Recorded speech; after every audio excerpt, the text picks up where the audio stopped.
On Galwan anniversary, China has given free advice to India, as usual China does with everyone. Always there are a big differences between their talks and their acts.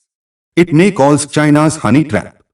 India needs to stop being suspicious of China and work with Beijing to strengthen ties instead of working towards building obstacles, the Chinese Foreign Ministry said on Tuesday, a year after deadly clashes in the Galwan Valley and months after New Delhi said bilateral ties were very significantly damaged by Beijing's violation of border agreements.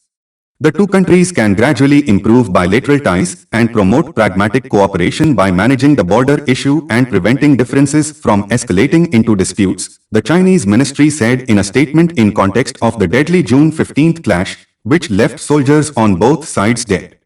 New Delhi has repeatedly dismissed Beijing's attempts to blame India for the ongoing border tension in eastern Ladakh, saying China's People's Liberation Army's troops illegally trespassed across the line of actual control last year in May.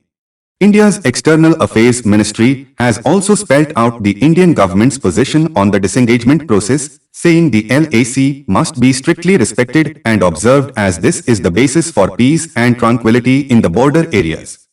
At present, the statement said, the India-China border situation is generally stable, and the two sides have maintained communication through diplomatic and military means to solve the remaining issues concerning the western part of the border.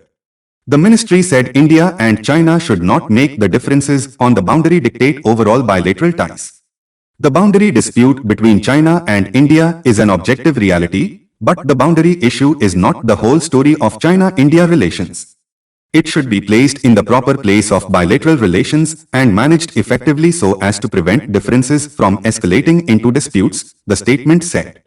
New Delhi has told Beijing that given the seriousness of the Galwan Valley incident, it cannot be business as usual and the border dispute cannot be swept under the carpet. Thank you everyone for watching this video.